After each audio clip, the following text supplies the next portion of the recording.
Hey, y'all, my name's Bryant Young. And Derek Chaney. Here with the Decent Dads podcast. Brand new episode for you this week, folks. That's right. Another good one. We had a great guest, Tim McConville. I've been looking forward to him being on our podcast for quite a while now. Yeah, he was on your original list of guys that you wanted to have on the show. He was. I've got to know him pretty well over the past 2 or 3 years. Great guy. Unique experiences. Shares some awesome stories. And talking about his job, which is relatively new, but also working in the dad space, working in the man space. And so it was pretty cool. Pretty cool stories, pretty cool experience. And then he's got some fun stories about his kids, just like every dad always does, and we love hearing those from people. So, definitely nailed us with two good dad jokes. Yeah, he had some solid dad jokes. He came prepared. The guy brought the funny, so I think you guys will like this one. So, without further ado, let's do it. Decent Dads podcast. Here we go.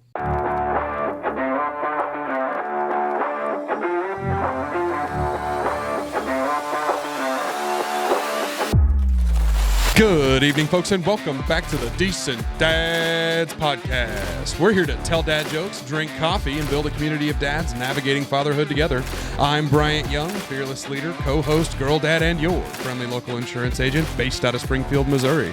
And now, before we get started on today's episode, please help me welcome, he's a 6'3" sophomore shooting guard from small town Missouri. He wishes he was a first-team All-American, but instead, he's the coolest co-host with the most, a fantastic father of two, and the home loan expert.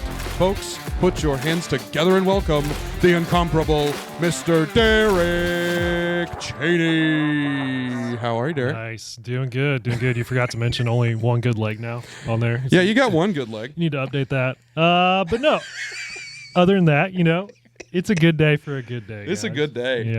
Hoppy coffee, and we got another great guest today. Yeah, we do. I'm excited about this one. Me too, man.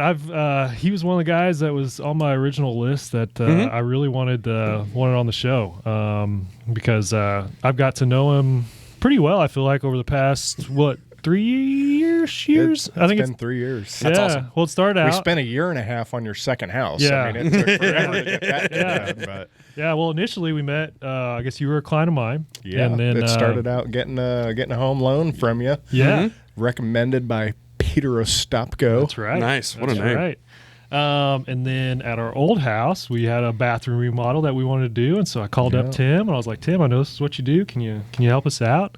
And he did, and that was probably only a month or two. So can we share that experience, the funny story? From that? I was actually going to bring that up. So funny story about that. Just shows you how good of a relationship Tim and I have. Close. Tim found out my wife was pregnant with Brody, our second, before I found out about it. Yeah. Did she get a call while you were working and she was home kind of deal?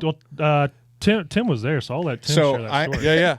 So I'm at the house working, and I think I had left, and I had come back, and I walked in, and Allie's on the phone, and she just had this look to her that was different because Allie is like the happiest, most encouraging, and I'm like, this isn't Allie. Something's wrong. This isn't Allie. And so she gets off the phone, and I'm like, Allie, is everything okay? And she just kind of broke down a little bit, and she's like, I'm pregnant. And I'm like, excuse me? And I'm at work. And he's at work. So I'm like, are you? So, I've been a pastor for many years. I've walked through things with people. So I go into that mode, and I'm are you okay? How are things going? Yeah. Yes. Anything I can do for you? Well, she had gotten hold of Derek. I went back to working, and Derek was coming home. And so I was like, I'm going to wrap up for the day. I'm going to be done. It might be 3 o'clock, but I'm leaving. And it was early. And so he comes home, and I'm cleaning up, and I'm getting ready to leave. And I'm like, hey, man, we'll see you later. Have a good day. And I just kind of left. Well, later on, he's like, well, that was kind of odd. Or he maybe told Allie, that was kind of odd. Yeah, because normally we talk and have, and I was laughing. I was like, Bye. out. See ya. Yeah. See ya. It's like, man, something's wrong with Tim. He's not too happy today. And then then I get home. Then he and- gets the news. Then you Yeah, got I'll some good tell news, him. and then you guys can talk the next time he's Yeah, over. that's Mike. right. So I was like, okay, I get why he's acting funny. Sorry. So we had that good story, and then we moved to a new house, and Tim completely remodeled this new house, and like you said, was there for a year and a half. It felt like a long He time. was there so much that now my kids still refer to him as Uncle Tim. I love it. They do. I love it. But now, Tim, you do something different. You don't do that anymore. So, if you will, like I said, I know you pretty well. You and Brian are pretty new acquaintances here. Yeah. But, tell us who you are, what you do now. Give us your dad resume, how many kids you got, what are their ages, and which one's your favorite? Yeah. So Tim McConville, I have lived in the Springfield area for about 8 years now. I would say up until my new position that I'm in, and even in the volunteer stage of working with this organization, I really wondered why the heck I lived in Springfield. I wonder what the heck I was thinking. We moved here with ideas of things, and we kind of went down that road, and then it kind of came crashing down on us. And then I go into the remodeling world, and I'm like, this is not what I'm supposed to be doing. Mm-hmm. Well, in the middle of that, I had the opportunity to start volunteering with an organization called Man Up and Go. And Man Up and Go, our mission is mobilizing men to fight for the fatherless. Mm-hmm. And so that resonated with me. We may jump into that a little bit here in we'll a second. talk more about that. So that resonated a lot with me. So I've been volunteering with them. We work with foster families coming in as a wraparound service to support the work that foster moms are. We have a lot of single foster moms that are raising 3-4 kids in a home, and I've got my wife and I and my 2 kids, and that's a lot. And so I don't know Right. how they do it. Sure. They're rock stars, and so I'm For like, real. man, anything I can do to support them. And through that, I mentor a young man who is actually a bio son of one of the foster moms. She said, I want my boy to be taken care of because she brings in girls into the home. And so he's the only boy in the house. And so I've come in and had that opportunity. And so I've been working with Man Up and Go full time now as a regional development coordinator. And so my role now is to basically be the face of Man Up here in Springfield, Kansas City, the Missouri area, and just get the mission out there and connect with people, share the vision, share the dream, share what we're doing, look to get people connected, raise some funds and advance what we're doing. Sure. So I'm the first full-time person here in Springfield. The rest of the staff is out of Florida. They're in Tampa, and they're doing an incredible work down there. They're creating a structure and a framework in Florida that we are hoping here in the next few years to be able to take that framework and apply it here in Missouri. Okay. Through funding from the states and raising funds and getting to the place where we can hire people and do more where we're connecting, mentoring, working with the foster families and really fighting for the fatherless around here. So, Nice. So it's a great mission. I love it. And so I've been on the job for a week and a half. Brand new. And I'm telling you, I'm just the kind of guy, I believe in it so much, I have dove headfirst into it. Good for And you, I man. am Good for as you. busy as can be, but I love every minute of it. It's relational, it's connecting with people, it's sharing something that I'm passionate about. So from that, I've got 2 kids. My daughter, Mackenzie, she's 14. My son, Parker, is 10. And then I've been married now for 19 years Nice. to my wife, Dana. We met in Wichita, Kansas, many moons ago. Sure. And I was the new youth pastor at the church, and everybody was trying to hook me up with somebody. Like Isn't it that was how like it we got goes? fresh meat here. Yeah, We got to exactly. hook him up. And He's I'm at the telling church you, and he's single. I'm Let's go, telling you, ladies. Listen. I had a couple, a family that visited one Sunday, and the mom thought I'd be perfect for her daughter. And so she writes a letter to the pastor. Oh my gosh. Well, that pastor thought it'd be great to read that letter in staff meeting, let everybody know what this mom thought about the new youth pastor. Thanks, boss. And the daughter was so mortified by it. That family never came back to the Oh, church. no. I didn't know if that was, if that was a reflection of me. No, not at all. Or I if mean, it was maybe, just a but reflection of the mom. But I thought, I don't know that I could even, that was just crazy to me. I couldn't believe it. how old were you at the time? I would have been 22, 23. Okay. Yeah. So young 20s. Okay. So Yes. I was like, hopefully you weren't like in your 30s or something. It's like No. somebody's mom's trying to set me up in my it was- 30s. It was Right, yeah. young. Hey, yo. And it was what it was. No, I get So- it. I get it. That's awesome. But so we met there, and she was the only girl at that church, and in my circle of friends and things that nobody tried hooking me up with, and so it was something just on our own that. So there was no pressure or nothing there. It was the two of us getting together, and so anyway, it's been a up and down and up and marriage. Yeah, It's it's been part of life. it. Been life. So, but yeah, we living here in Springfield now. Well, Cool. Nixa. I've got a Nixa. Same No, thing. it's, you know what? It's Southwest Missouri. It all counts, man. 19 years. Does that make him our most senior married guy? I'm pretty sure it I think does at this so. point. Yeah. Congratulations on that illustrious That just award. means I'm old. I wasn't going to say it. Your words, not mine. So we do a couple of things on every single episode, Okay. and we generally, after introductions, we do like to go right into Tantrum of the Week. And we are firm believers that no matter if your kids are 1, 11, 21, or 41, Okay. your kids are probably going to be throwing tantrums. I won't make you go first. I'm going to make Derek go just because I'm being like that.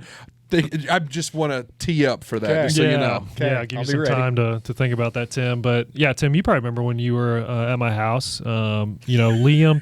Liam was the tantrum thrower, and Brody was the sweet little nugget.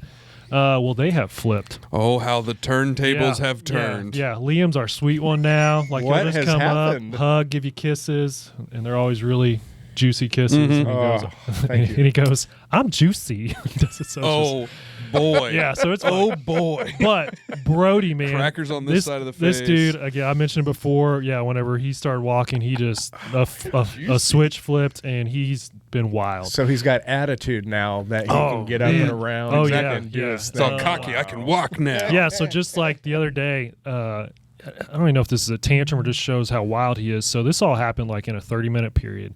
So he's a big climber. So it started out, he climbs on our kitchen chairs and then climbs up on the kitchen table. So we have to get him down from that. Put him down. He climbs on the little step stool next to the island. Climbs up on the island. Okay, and this little dude's like 2 feet tall, so he's like just a little human running around on the island. So we have to take him out of there. Then he goes around to all the drawers that he can reach in the kitchen, is throwing stuff out, Tupperware, pots, pans, all this stuff. And we're like, dude, what is going on? Like, chill out. Open up the freezer. He yanks out the tots and The tots. and throws them everywhere. So we have Is tots. he putting them in his No, pockets? no, like he just takes For later, exactly. He just takes Tina, the come bag. get your tots. He just takes the bag and just like flings it like this, so just tots just go all across the floor everywhere. And we're like, what in the world? And so finally, like, we get him out of the kitchen and we get him to playing with Liam, and they're playing with the toy. And I guess they kind of start fighting over it. And again, Liam's a big kid for his age. Brody's really small for his age. They get ticked at each other, and Brody just dead looks him in the eye, and open hand just smacks him Oh, my across the gosh. face, like hard. Oh, And we're boy. like, Brody, you can't do that. So run over there, grab him, put him in timeout. And I've mentioned this before too. I don't think you ever experienced this, Tim, with Brody, but he doesn't cry when he's upset. He just yells like a grown man. So we're holding him down in the corner, holding down by the legs. He's just staring us dead in the eye, just like the whole time. And we're like, What has happened? Right. What is All all right? Listen, I feel like it's got something to do with the fact that I'm not around anymore. surely, yeah. Come on by anytime. Do You're I welcome. get credit for that? Yes. Something. Certainly. But, yes. It's your fault. That's what But he yeah, said. yeah, Tim, you're missing out, man. He's wild now. So that was our tantrum. Listen, I don't know that I ever saw that kid upset. I mean, he was just the happiest baby. Yeah, Wow. yeah. He's happy 95%. I got out of the at the time. right time, I guess. Exactly. Well, you know what they say. If the kid's a nice baby, they're probably going to be a hellion as soon as they're no longer a baby. Proving to be true so far. Yeah, so far so true. What about you? What kind of tantrums do you have this week? Man, tantrums obviously with some older kids look different. It's more attitude. Mm-hmm. Which is really what we were getting at. Right. Absolutely. Yes, listen, so, I love my son, and most likely he may watch this, so good. He's going to get to hear this, but he just lately, he thinks he knows everything and will argue with you. And I am a grown adult with 43 years of life experience. Yeah. I know what I'm talking about, and he just thinks he knows it. And then he just gets so mad at me about whatever, and he just that attitude. And my daughter, she just had a surgery a couple weeks ago, and I feel bad for her. I really do. She is just, it's up and down. Sure. It's tough. Rightfully so. We've got a medicine cabinet of medication she's taking. So it's just, pain medication, and not to embarrass her, but stuff to help her poop medicine. Yeah, and, sure. all the stuff. But because the pain meds normally create that issue. I understand that. Yeah, I know how that works. So she's all that stuff, and she started going back to school, and she's on crutches. She can't put any weight on that leg, so it's not normal. Crutching around everywhere. She's got to take the elevators 3 floors there, and she's in classes on all 3 floors. Of course. Crap. And so we were at baseball tournament all day on Sunday, or maybe it was Saturday, something. But we were gone somewhere all day, and come home, and she was good all day. And then all of a sudden, it was like her mood just completely changed. And she was like depressed all of a sudden. I can't go back to school. School is so hard. I can't do this. I'm like, who are you? Where's this coming from? Like, what happened? And so my wife, she is great. She's like sits and works through it. And by the end of the night, we're back good to go. Yeah. And I'm like, I don't even know what to do with it. Don't know what kind of magic that was, but well so done. tantrums look much different. No. It comes with attitude. It comes with mood swings. Sure. She's a young lady, so there's mood swings. Yeah, sure. Yeah. And so we worked through that. So that segues perfectly into my tantrum. Also goes right into a dad hack. Okay. So I'm going to kind of try to roll with piggyback these together. And I haven't told you about this. Okay. I spent the evening last night in urgent care with Elsie. Oh. I didn't want to tell you about it because I knew we were going to sit down tonight, and so I Okay. wanted this to be raw when I told you about it. So I'm not the only Surprise. one that you sat in urgent care with. Yes, that's true. I have been in. He took me to the hospital. I drove him to the hospital. We went to the ER for his leg. Oh, boy. I've been in the hospitals and/or the doctors more than I wanted to in the last couple of weeks. So Elsie walks out of daycare, and we're working on holding hands when we are walking in the parking lot. I don't mind that you're off leash when you're in a building. That doesn't bother me. I can keep an eye on you. That's fine. But the second we go outside the building, you got to hold my hand, kiddo. Absolutely. Because you're almost 2 and you're going to run into traffic. There's no doubt about it. I love you very much, but that's what you're going to do. So we're walking down the sidewalk at daycare. We step down off the curb, and we're in the crosswalk where there's a little driveway for cars to drive through, and we're in the crosswalk. So we're walking through the crosswalk, and she decides she does not want to be holding my hand anymore in the middle of the crosswalk. So I've got a hold of her hand, and she just drops. Oh, no. And I've got my hand in the same place, and so she drops and just goes, poof. Oh, no. Well, so we actually dislocated her elbow. Oh. It's something called nursemaids elbow, which is apparently, come to find out, a very normal thing to have happen. Bryant didn't know that at the time. Yeah. Well, but it's apparently, according to, now, let me start by saying, I spent the next 4 hours feeling like the worst parent on the entire planet because I hurt my child. Right. I'm immediately thinking when you get to the hospital, the questions that start to come up. And I also had that junk same that thought. comes with that. Yeah. I mean, it's horrible. So we go to urgent care, and so she goes down, And I noticed that she's kind of weird about it, but then she's not screaming, crying. She's not upset, but she's just kind of got her right arm down next to her. And so I load her into the car, and normally she helps me get the straps on. Well, she won't move her right arm to get in the strap in there. Wow. And I'm trying to hand her a Cheerio in the car, and she'll reach up and try to get it with her hand, but then she won't move her hand to put the Cheerios in her mouth. What's going on? And I was like, okay, something's wrong. So I come home, I tell Liv about it. We start investigating it. She's still not moving her arm. So looks like we're going to urgent care. And so we get in there, and the lady at the front desk said, oh, so nursemaid's elbow. When I started explaining it to her, and I went, huh? Do you see this a lot? I don't know what this is. And she said, yeah, we see it like 3 times a day. And I was like, 3 times a day? okay. Apparently it's a thing.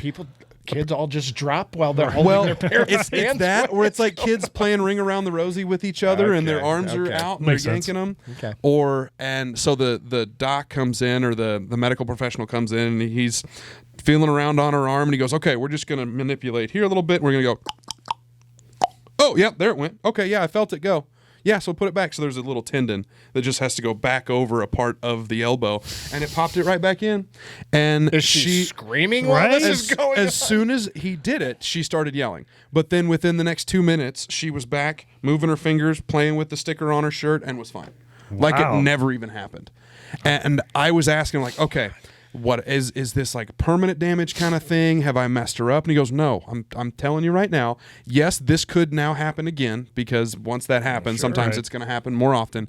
But truly, this happens all of the time. We see this all the time. You don't need to worry about it. We know that you give a damn. You were walking your kid out of daycare. You were trying to hold her hand. You were doing the right thing. But of course, I'm still feeling like the worst parent in the world. Absolutely. Just feel awful. So my tantrum was my daughter doesn't want to hold my hand, and therefore we dislocate our elbows. The dad hack is... Dad hack alert! Pay attention to something called nursemaid's elbow, which is where you hyperextend. Like if you're swinging your kid, and the elbow gets hyperextended, and it'll literally pop out of its socket. Or if you're, holding your kid's hand and they try to throw themselves or run away from you or something, that can happen. The more you know. Dad hack of the week. Wow. No. Yuck. Yeah. So that's what we dealt with last night. And then today, she gets up this morning, has no problems asking for me all morning. Well, that's good. And then I go pick her up. Traumatized. Yeah, no, not at all. Fortunately, she trust didn't hold me. it against you. I was Daddy, I was hold your hand. I was scared to death, man. I thought I had really screwed something up. And then I go pick her up from school, and here she comes, just tearing butt across the parking or the playground when I come get her, and throws herself at me. It's like, okay, all right, we're good. Still don't feel great about it, but holy crap, I'm glad you're thinking, okay. please don't run. I don't want you to fall. Well, that too. Yeah, I don't want to have to catch your arm. Immediately, like, let's put bubble tape around or bubble wrap around you, and that's my immediate reaction anyway to my daughter. So yeah, that was my dad hack. Learn what if you've got little kids, learn what nursemaid's elbow is. Yeah, because apparently that's a thing that we just found out about last night. Well, good to know. Yeah, good to know. What kind of dad hack do you have, DC? Yeah, no, mine's pretty simple. Yeah, as you guys know, I'm kind of a cripple right now, so I gotta figure out ways to get stuff done around the house and with my kids. I don't know if that's PC or not. But I'm like stuck on crutches, or I got this scooter, right? And so I'm like, well, I got to figure out something that that I can have both my hands free. Well, they make this thing. It's called an iWalk. Oh yeah, yeah. You told me about this. Yeah, and so you strap it to your bad leg, and you have your leg at a 90-degree angle, and you strap it there, and it's like has like a peg leg at the bottom of it. I've seen this, and it's like a. Does it have like a foot looking? It's not really a foot, but it's more like arched, Mm-hmm. But it's enough. Yeah, it's hilarious. And it's pretty funny. Awesome. It is funny. It takes like a few minutes to kind of get used to, but it's really like, I mean, it really is like a lifesaver because like when it's just me around the house, I got to figure out like how to do certain stuff, like either in the yard or we're there around the house. But normally, like right now, I don't have two free hands. Yep. And then I found that, strap it on. Again, you got to have fairly good balance, and I would not hold your child while you were wearing this. Yep, that's reasonable. But yeah, if you have like a leg injury and are looking up to free up both hands, look at the eye walk. Old No Beard the pirate strikes again. I love it. Yeah, for real. Really legit is a peg leg at the bottom of it, and it's kind of funny. That makes me really happy. Exactly. I love it. What about you, Tim? Do you have any dad hacks that you like or dad advice that you like to offer to people? I'm thinking through, with my daughter being on crutches too, and I'm trying to figure out ways to help her. She's as stubborn as I'll get out. She doesn't want anybody to help her. She doesn't want anybody. I mean, she's just like me. So the things that she acts just like me in, it drives my wife crazy because she's got to put up with two of us now. Right. Sure. And so she's just as stubborn as can be. So I'm constantly thinking of ways that I can try to help her, that I can, so I'm like, so I pull up to the school to pick her up after school one day, and she comes outside. I want to help my daughter out. So what do? I pull the car up, I get out, and I go walking around, and I'm standing out there waiting for her. She comes out the door. I don't know if this is a hack, but I was trying to help, so I was trying to figure out a way to do good, and so this was her response. She comes out the door, and her friend is carrying her bag for her, and the first thing my daughter says to me as I'm standing outside, being a chivalrous dad that's here to help, she's like, "Why are you out of the car?" And her friend immediately looks at, "Probably to help you." And I'm like, "Way to go, friend." Thank you. Yeah, I'm like, you begin to think as a dad, like I'm trying to do something, and you're like, why does my daughter not see the appreciation behind what I'm doing? And it goes back to this thing that we'll talk about, that I'm trying to teach my daughter, these are the things that a guy should do, that this is what a proper gentleman should do, this is what somebody that cares about you should do. And she's so independent that she's like, I can do it myself, I don't need your help. I feel bad. She's dating a boy now, a kid, whatever. And I feel bad for the kid in the sense that I know he wants to help, and so I could get in another story totally about get that, it. but that was really funny. So anyway, I'm trying to help. I'm trying to be chivalrous, and she just rejected me. It happens. If it feels any better, those kind of people do get married because she's sitting upstairs. I'm married and I'll do it myself kind of person, so I love my wife to death. But those folks do end up getting married, I promise. They just have people that try to hold doors for them, but they try to race you to the door so that you can't hold the door for them. So yeah, I'm married to one of those. I understand that thought process. You're pretty swagged out in all of your man up and go gear. You got your shirt, you got your Can we your get some cup. of that? Where it's at. So you talked a little bit about the organization, and I wonder, we were talking over the break, and you said that part of the reason why you got involved there is that in kind of the relationship with your parents and with your dad in particular. Can you talk a little bit about that and tell us a little bit about how you got to where you are and all that? Yeah, I remember back several years ago, I asked my mom, I said, "Mom, I've got this picture in my mind of something that I thought happened when I was younger." I said, "I've got this picture of us being in your room, my brother, my sister, and I being in your bed, and Dad coming home and just going ballistic and throwing you around and trying to take us with him, and you were just fighting him off." And I'm like, am I imagining that, or did that actually happen? And she said, "No, honey, that's exactly what happened." And that was the thing that was the point where she said, I've got to get out of here, and we can't continue. She feared for our safety at that point. And so it wasn't too long after that my parents got divorced. She divorced him and moved us from New Jersey to Indiana. And so that is the picture that even 43 years later, that is literally the only picture I have of my mom and dad together. Oh, wow. Was that's all I have. And so so taking that experience of growing up with a single mom, we grew up in a mobile home trailer. People always make the joke about white trailer trash, and I'd look at it and be like, I grew up in a trailer. Yeah. What are you trying to say? And then I'd laugh because I'm like, I could care less that you say that, sure. So I grew up in a single parent home. My brother and sister and my mom would work 2 and 3 jobs, and she was an incredible mother. And so I attribute who I am today to her strength, her fortitude, her courage to always keep pushing forward, but to be the best that she could be. Were there things lacking? Absolutely. They're just, when the father is not around, when there's not a male in the home, a loving male role model in the house, there is something lacking. It is proven. The statistics are there, all that.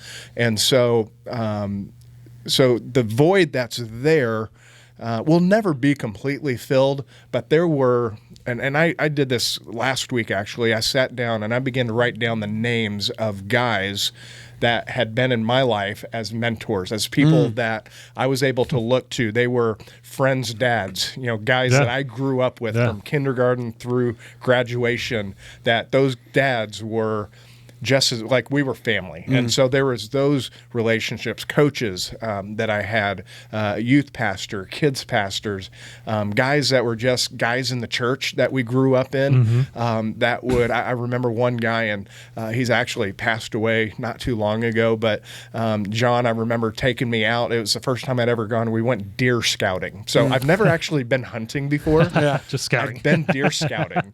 And he took me out. We went down to Brown County, Indiana. So beautiful area of Indiana, a lot like Branson. And he took me down, and he was a quiet guy, but he was there, and he took time for me. And so we got out we just went, and he kind of talked through what he was looking for, and took me to lunch that day. But I could just tell you story after story of guys that have been, they weren't called a mentor.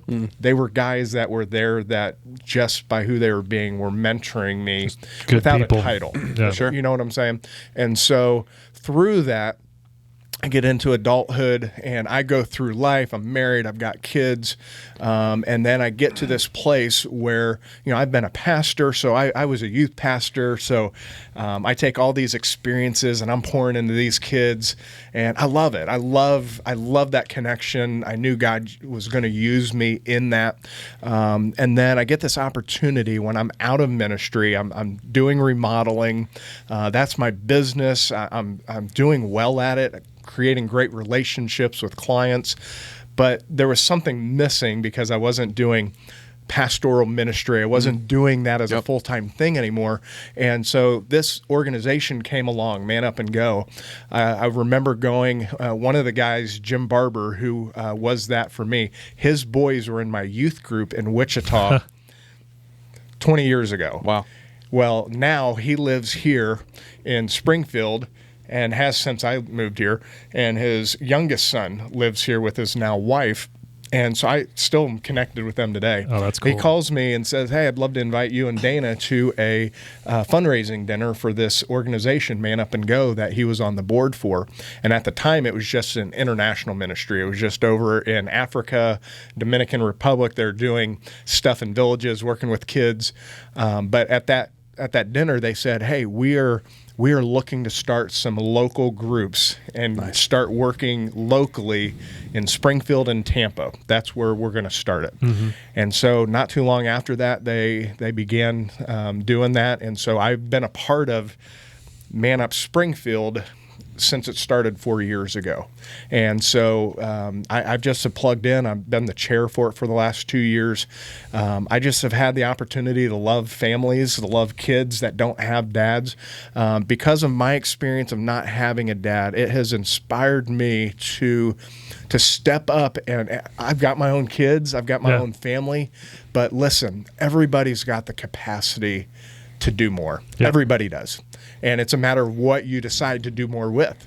And so I decided to do more with my time of doing Man Up and Go. And that became my outlet to take my experience and instead of it being a negative thing, that this negative picture in the back of my head of what a dad is and what that looks like, let's turn it and make it something positive. Let's make it something that makes a difference. And so that's what we're doing. Maybe even make them decent dads. Oh, tie in, got it. No, but I love that. That's cool. I mean, Derek and I both, and I'll speak for Derek at least a little bit. We both have kind of done that on our own level, where we, you find something that you're passionate about, and you go get involved, and you be involved in it. Absolutely. And you take that time, almost take it away, not taking it away from your family, but doing it, as a way to support your community and way to support the things that you believe in. Yeah. And I try to bring my family in. There's times that I especially my son, I want him to see what I'm doing. I want him to see that it's not just about what I do with the family. They know I'm there. They know I'm dad. They know I'm around. They don't question that. But I let them know there's a world out there of people that are hurting. Right. And sometimes they can get insulated in a home where things are good, not perfect, sure, but things are good. Yeah. You have mom, you have dad, we have a roof over our heads, we have food on the table. Right. There's really not much that they want for in life, and I want them to see that there are kids that don't have that security. Right. Yeah. They don't Absolutely, have that. Hey, I know dad's going to be here. I know that mom's going to be here. They don't have that, and so I try to get them involved if I can in different things because I want them to see that. But it's impacted me in a big way because I'll be honest with you, these foster families that we work with, the heroes are these foster parents, these single moms that I'm thinking to myself, listen, it's hard enough being single and having your own kids, but a lot of them are bringing in more kids. Oh, gosh. And when there's emergency situations, they say yes. They say, what more can I do? And I'm like, that's awesome. I don't know how you do it. I really don't. I feel so selfish at times because I feel like that I should be doing more. Like, I've got this big house with this room, and why am I not doing more? And so what I've seen with what I do is I may not be a foster parent, but I can be the best supporter. I can be the best support resource to those families that I can be. Yeah. And so we've got a group of men. Our organization, it's about mobilizing men to fight for the fatherless. And we've got a group of 30 to 40 guys here in the Springfield area that step up all the time to be that. Cool. I just got back from Kansas City to meet our group. So in the last 2 years, we've started a group in Kansas City. And this was my first time to be able to go meet those guys. And I'm just telling you, at 6:30 this morning on a Wednesday morning, there's 25 guys that were gathering together to talk about Man Up and Go, to talk about the mission, what we're doing, encourage each other. The Bible talks about, there's a verse where it talks about iron sharpening iron, and it's talking about as one man helps another. They're coming together, they're sharpening each other, they're making each other better, they're inspiring, encouraging each other. And then we had a foster mom come and share with the group and talk about the impact that they've had on her and her situation, and just powerful. And that the morning ended with these 25 guys. So picture this, 25 men coming around this woman who has sacrificed, has taken this kid in, and she's actually adopted. It's a crazy situation, but has adopted this kid, 2 years old. This group of guys coming around to pray for this mom. I've got a picture of it. We've posted it on Facebook. It's so powerful to see the security that can come from that. She's like, it's so good knowing that I've got people that care about me, that think about me, that are supporting me and surrounding me. Sure. It's a powerful picture. That's awesome. And so that's why I do what I do, because I take this negative thing and what can we do to make positive out of it, make good out of it, and make our community better through it. And that's why I love your story, Tim, because I know you shared a lot of this, with me over the past year or so, and you don't use your upbringing as an excuse to, continue that trend, like with how your dad was, because even after the divorce, I know you told me that you really didn't have too much of a relationship with him. You saw him maybe once a year, it sounded like. And the tough thing, and I will say, the tough thing with that is there was always an expectation of what if this happens, maybe then he will want to. Yeah. If I have a kid, maybe if I get married, there was always that expectation, and every time I fell flat on my face. Yeah. And the sad thing is today, my dad, this summer, I think it'll be 10 or 11 years since he's passed away. I will never have that opportunity. Right. Yeah. So there's that part that's there. I mean, not to make this a counseling session, but there's a grief that comes with that loss Yeah. Sure. of that possibility. Never going to happen. Type Yeah, deal. Yeah. that possibility. Could this be the year? Could this be the moment that something changes? I'll never know. Yeah. That's tough. And so I have to, obviously, I've got to work through that, and I got to get to the other side of that and say, okay, what can I do to make sure my son doesn't ever feel that way, that my daughter never feel? I want them to know I love them. I want them to know awesome. I am here for you. I am your biggest supporter, your biggest cheerleader. I'm your biggest fan. And, and hopefully they feel that way. I think as kids, sometimes they don't understand that. Yeah, Not they yet, know. but they will. But as they get older, I will. feel like It'll they'll click. understand what that means and that they don't take it for granted. So Yeah, and with your kiddos, I've had the opportunity to meet both of them, and they are awesome kids. And you were kind of referencing this earlier, teaching Kinsey different things, and I know you're trying to teach Parker some stuff as well too. So share with us, as a present dad, what are you trying to teach your kiddos? yeah, that's the one thing that I want them to know, that even with my job, the last 5 years, I take that back. When I first started out, I did some traveling. I was going and doing work for people, friends in other states, just because I needed work. So I'm like, I'll take it wherever. Yeah, right. I'm like, I'll go drive to Indiana and sleep in a basement, and so I can work on this house and all that. So I did a little traveling, but the last few years I haven't. But even with this new job, I will travel a little bit more and be gone. But I want them to know, even when I'm gone, I'm present. Even when I'm there, I'm present, that I'm there for them. I want them to know that Dad is here and they can always count on me. And so one of the things I love about having a boy, obviously, is you get to go through the sports stuff. I mean, my son is he's a baller. He loves basketball. He loves baseball. And when he does something, he goes all out. I love watching him grow in his skill. I love watching him grow in his desire to want to be better at what he does. Yeah. And I help him. I'm there with him. I coach him. I help coach his baseball team. And I am his biggest cheerleader when he's out playing basketball.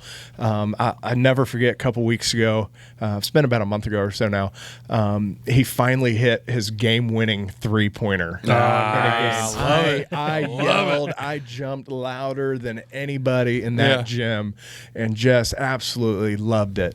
And then we're out at his first baseball tournament of the weekend, and I'm there coaching him. I'm on the side, and what I love, whenever we're doing things, if we do different drills in practice, my son wants to be with me when we're doing the drills. Awesome. Okay. Like if we're doing a throwing drill or we're doing a grounding drill, whatever, he always wants to be in my group. Cool. He's not like, I'm going to go over here and be with someone. Right. Like, he wants to be in my group because he values the time that I've put in with him, if that makes sense. Yeah, So, it does. But first tournament of the season, they lost their first two games on Saturday, and we weren't there for it. And I thought, oh boy, this is going to be a rough weekend. Right. Sunday comes around. Game one, we're the last bottom seed, number 7, playing the number 2 seed, and we pull out the 11-10 win. And I'm like, all right, wow, okay. Yeah. Second game comes around, and we're playing the 5th seed. And we're like, all right, let's see what happens. And so we're playing. We end up beating them 10-4. Sweet. Hey. And it was like, I'm like, what is going on here? Yeah. We go to the championship game and we play the number 1 seed, who the day before had beat us 16-3. Oh, crap. And I'm like, all right, let's see how this goes. Right? Here we go. Let's see how this goes. Yeah. And I'm telling you, it was the most fun game to watch. Our boys went out and they won that game 18-7. Holy cow. And Dang. it up on I'm just 'em. telling Hung you, it up it on 'em. was, the kids, it was the first tournament that our kids had won in the 3 years our team has been together. And last year we kept coming in third place, every tournament, third place. And this tournament was the first one we won. And I'm just cool. telling you, the smiles, the Oh, yeah. excitement, and being able to stand there. I watched all the dads that are there and the hugs they were giving their boys and the pictures they were taking. And same with Parker. And it was just such a cool moment to see the dads and the sons being able to enjoy this first. Yeah. Oh, yeah. It was awesome. So just, teaching my son, if you're going to do something, do well at it. Put your effort into it. Don't do it half-hearted. Do it. Go after it. Be the best that you can be. And then with my daughter, that's a different relationship. Sure. She's a teenage girl now. She's got her first boyfriend. He's a good kid, all right? If he sees this, Drew, you're a good kid. You really are. I just don't think anybody's good enough for my daughter. Yeah, I agree with that You're not assessment. that good, though. Yeah. Good. So I agree with that assessment. there's that. But, I tell you, I want my daughter to understand, and she'll get there, but I want her to understand that you don't have to settle. You don't have to... And she's gone through this, and, she's a beautiful young lady. She's got a lot of boys that have been attracted to her. Yeah. A lot of knuckleheads, man. Just Every dad's nightmare. Right? Oh, my gosh. Knuckleheads is exactly right. Somebody, there's been some times that I'm like, I'm picking the phone up or I'm going to somebody's house. Like, come on. And so this guy that, he's really a nice guy, but we were at a show that Parker was in last weekend. He did SpongeBob the Musical at Nixa? At Nixa High School. Yeah. So Sweet. he was they brought a bunch of kids in to be a part of the first show the high school did at the Ados Performing Arts Center, okay? And so it's pouring down rain.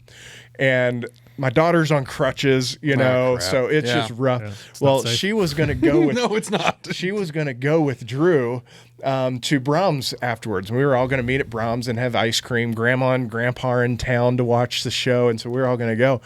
And he, in his mind, in this moment, thought, all right, come on, I've got the umbrella, and you can walk under the umbrella, and we'll go up to my car. Right. It's pouring.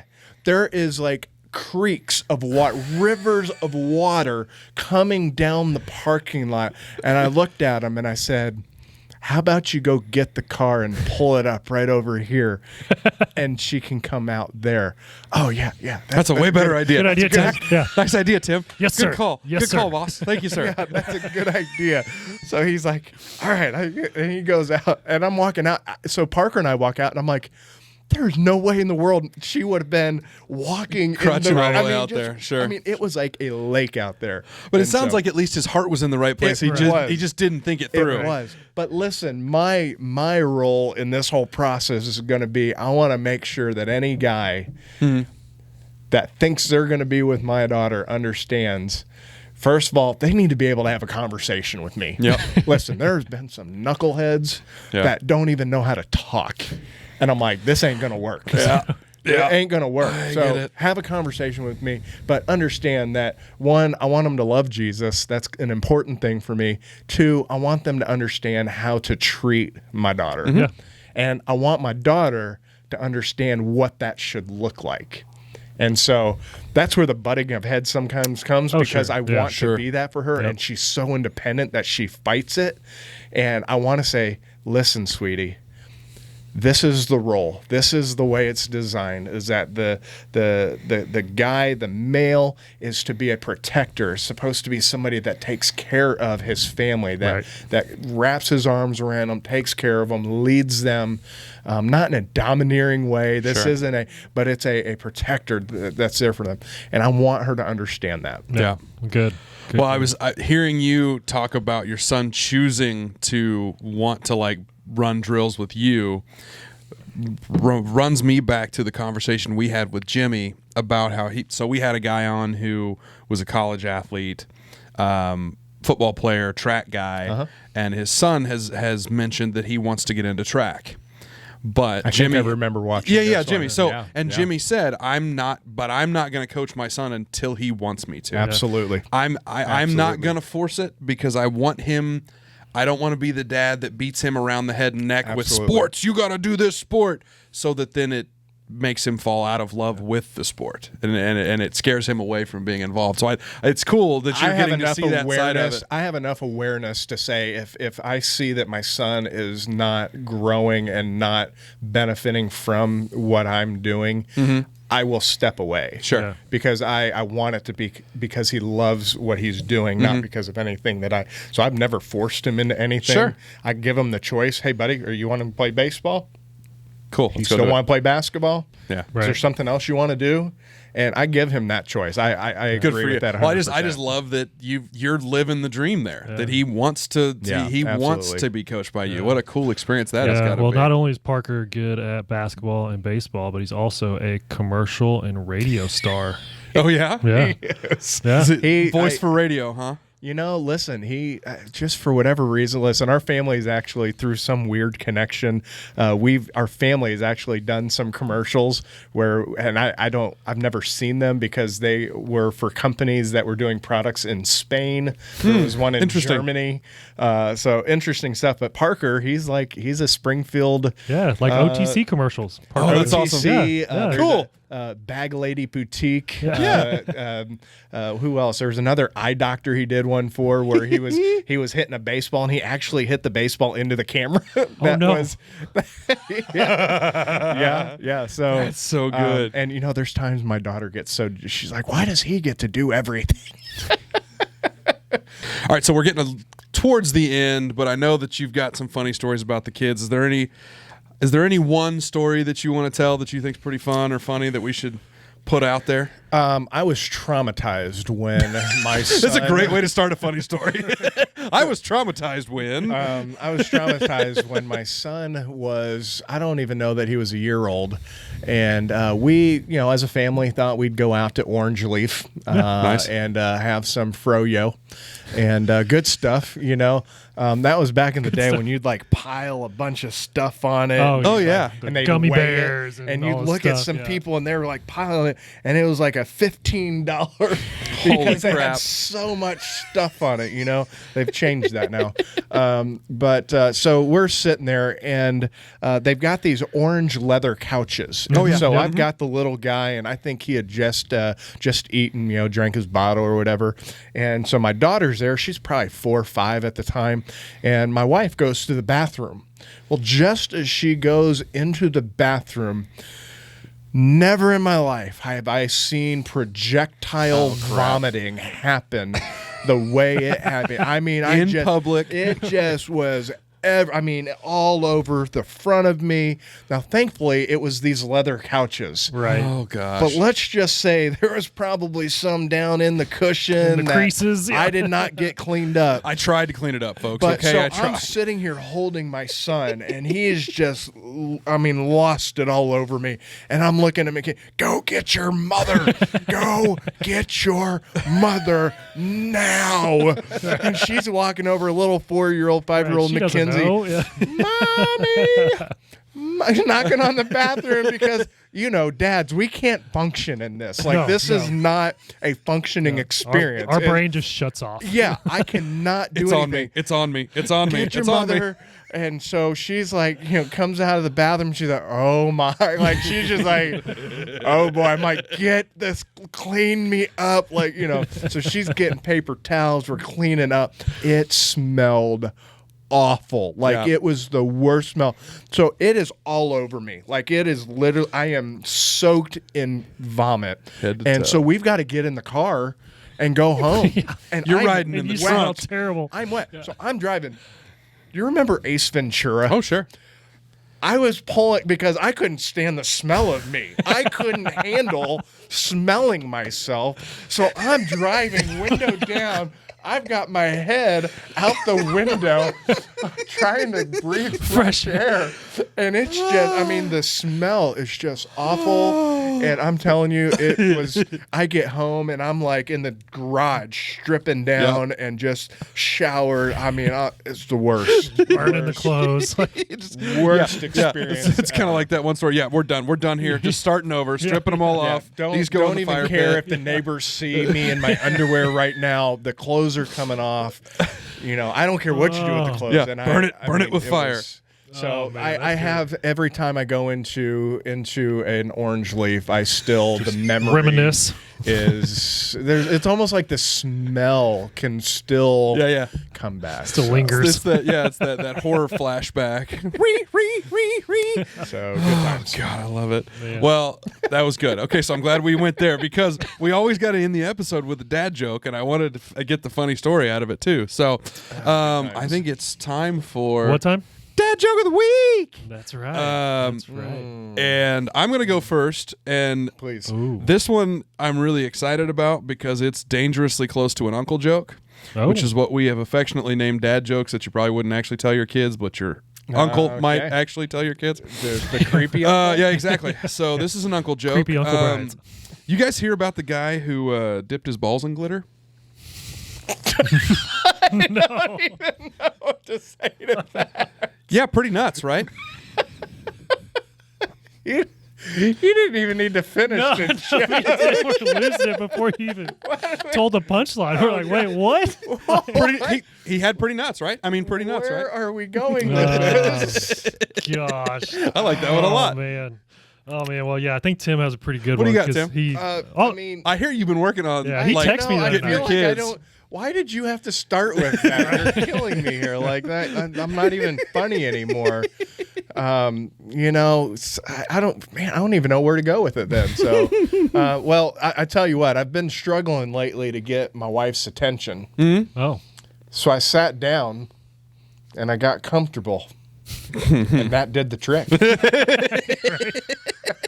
That's pretty good. Yeah, all right. I like that. Oh, that's so true. How do they know? Also relatable. How do they know? Yeah. Yeah. Is that a joke or an honest story? Yeah. Well, hey, listen, I do want to tell you guys though. Yeah. Next week we start Diarrhea Awareness Month. Runs until Friday. Oh my God. They just keep going. That's pretty good. They That's just pretty keep solid. going. I like it. That's nice. Oh, man. The double whammy too. Right. Nice work, man. Gosh. Well, Tim, I saved this one for you. boy. Yeah. So I told you guys how Brody's been crazy like these Yeah. past couple months, right? Well, after Tim actually got done remodeling our house, he left some old electrical wire around our house, and Brody somehow found it, and he started like chewing on it. Good. Yeah. Right. So you know what we had to do? We grounded him until he could conduct himself more properly. Electrician joke.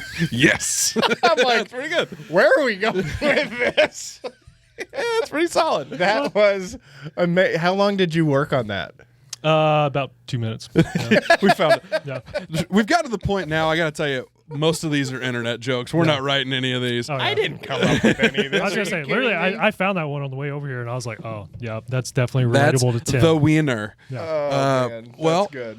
Thank you for that. Yeah. man, that was great. DC, what else should we talk about? Anything? Well, yeah, real quick, Tim, tell us and listeners how they Oh, can yeah. get Good idea. connected to Man Up and Go if they Yeah, want to be involved. absolutely. Hey, the easiest way is to get on the internet, the intraweb. Oh. Go to manupandgo.org. Nice. And you can go /Springfield. That get you connected. Or you can email me. There you go. Tim@manupandgo.org. Perfect. Okay. Awesome. Simple. I like it. Absolutely.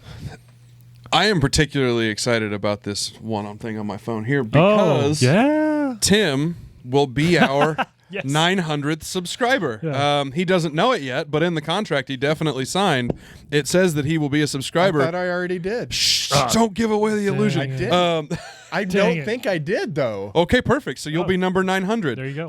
Because we're at 899 as of time of recording here. So 88899. Yeah. How Excuse me. big I is don't this know number? what number that is. guys, I've been up a long time today. Okay, it's been a long time. Okay. 899 subscribers. go. You Let's try can that be again. number 900. I speak well English. Folks out there on the internet, please like, share, subscribe, do all the social media stuff. We're on Instagram, we're on Facebook, we're on Spotify, and we're on YouTube. So find us where you like to find us and where you do your social media-ing. And please give us your feedback in the comments. We love hearing from people. We get dad jokes, we get dad advice, we get dad hacks, all kinds of stuff, and we love it. So love getting that. That's good. So, man, we don't have anything else other than to say, way to go, decent dad. Nice work. Sam. Absolutely. Thank you, guys. Appreciate it. So we'll call this one quits. Thank you very much, everybody. We'll see you next time.